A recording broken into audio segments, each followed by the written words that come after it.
I am a 33 years old woman, the breadwinner of our household. I have multiple, highly specialized degrees for a niche industry. I make $200K plus, with potential to get in the $600 ms range. My company has not been hit that badly by COVID, so most of us have kept our jobs, but we're held to strict standards.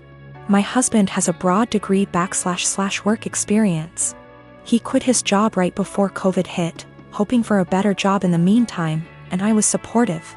He spent a ton of time applying to various jobs, and finally landed an interview at Organization X. This is his dream job, in almost every imaginable way. I can't be detailed. However, it's paying about $65K a year, which would be fine, except this job directly puts my job stability at risk. My company and this org are adversarial, at best. My field is extremely secretive, and if clients discovered my spouse was working for a competitor, I would be permanently tainted. I wouldn't be able to get a job in the industry forever. I know this sounds like an exaggeration, but I promise you, it absolutely is not. It'd be like if I worked in protecting the privacy of celebrities, and he worked for TMZ. If he tapped my car, got into my work devices, he could use that to advance his career. And any trust one have in this field will be gone. Even if I trusted my husband not to do that, my clients and company don't. Worse, B//C my background is so specialized, this is the only field I can work in. I asked him to drop from consideration for this job, since if he got it, we'd lose my income. $65K a year cannot support us in this city. Plus, he does not have to work for this organization. Even if the job market is awful right now, his background gives him access to a wide range of jobs, but I only have this one niche field. He was extremely angry, and said I was selfish and only cared about money.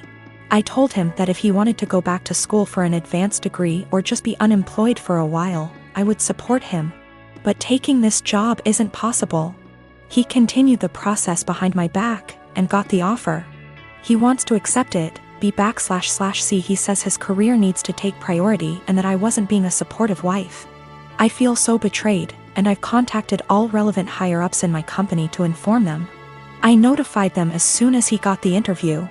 B//C. It's better coming from my email than from a background check. I told him he could decline the offer, W// me watching him physically decline it. Or he could accept the offer and move out immediately. I would pay for him to stay 2 weeks at a hotel, and we would begin divorce proceedings. My company is willing to take care of all of my legal fees. I feel awful. I still love him. I moved decisively, B//C. This was the best way to cut my losses, but it still hurts. He called me heartless and cold. It's true that I was prioritizing my career over his, but it felt like the only option at the time. One of my best friends lives in a different country. We met years ago online and have talked almost daily to what is approaching a decade. We have both flown back and forth once or twice a year to see the other and hang out, and we've always been there for each other's big moments. She found out last year that she is expecting her first child, and it was amazing news for us all. I was so happy for her to start the family I know she's always wanted with her husband. She came to visit a few months into her pregnancy and asked me to be the baby's godmother. I was over the moon. While we live an 8-hour plane ride from each other. I do have a job that gives me decent vacation allowance and deals with certain airlines that makes visiting manageable. I knew that I could be there for her, and told her that whenever she was ready for someone outside of the family to be there, I would make the trip. Last month, she had her baby shower. And I only found out when I saw on Instagram a mutual friend who lives in the same city as me, had surprised her at the shower. I hadn't been invited. I was a little hurt and surprised, but it was the busiest month of the year for the company I work for, and I knew she knew that. So I figured that could be the reason, sent my gift by airmail and said congratulations.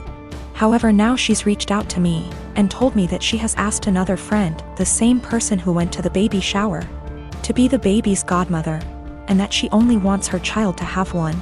I felt like I'd been punched in the gut.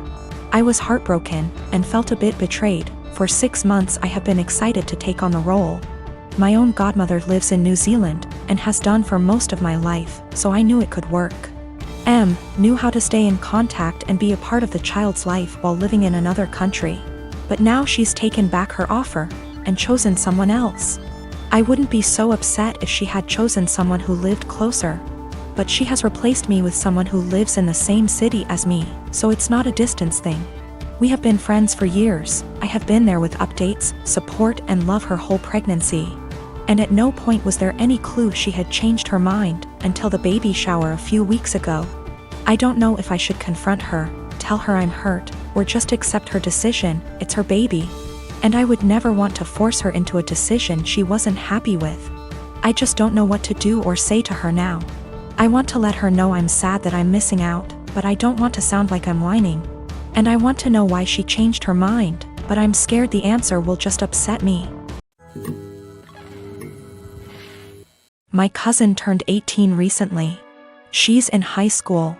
She doesn't have a car, and during her birthday weekend, thought her parents were going to buy her one. They didn't get her one and she was pretty upset.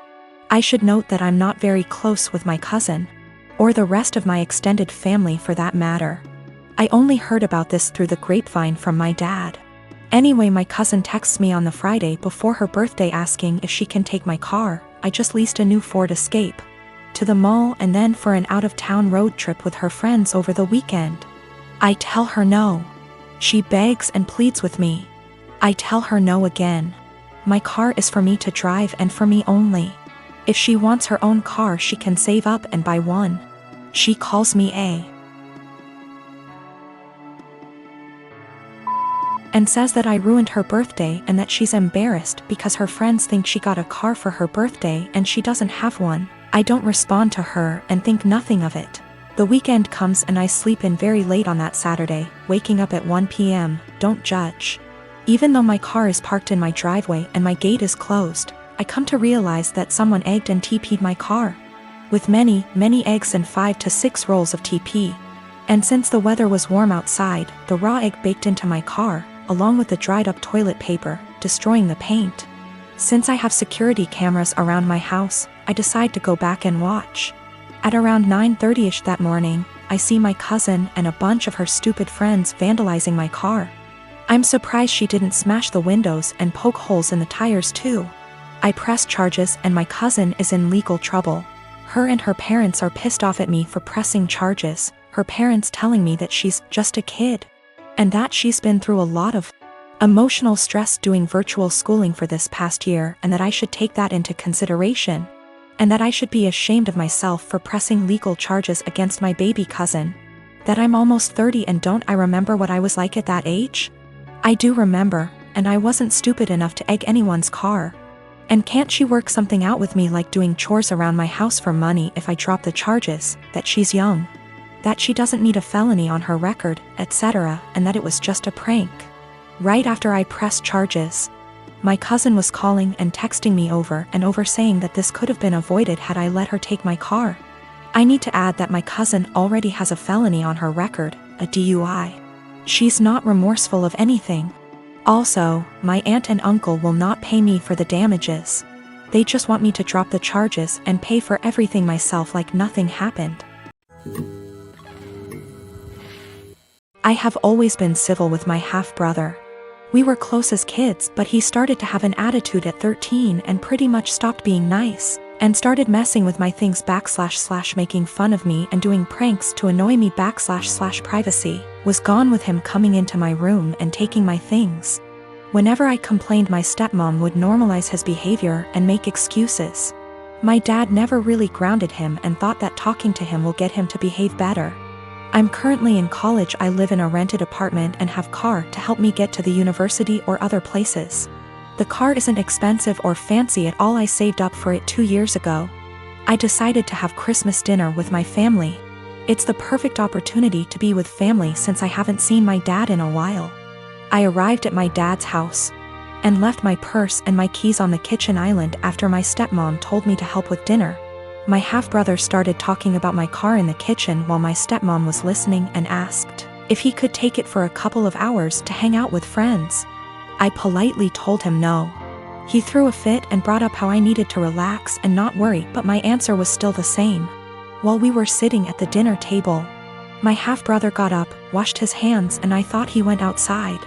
I got busy talking to my dad, and after I got up to wash my hands I noticed my car keys weren't there.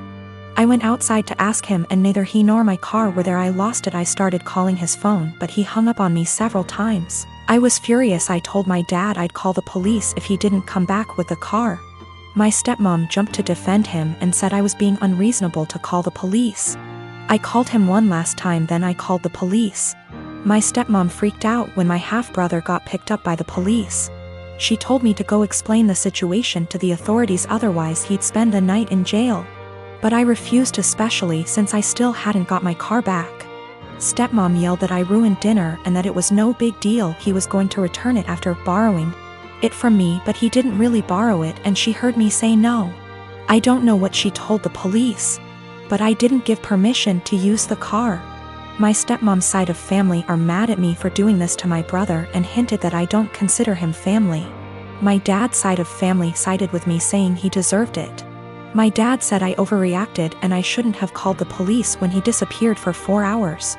I talked to the police about what happened, and I learned later that my stepmom said that her son was allowed to borrow it, and that it was a misunderstanding.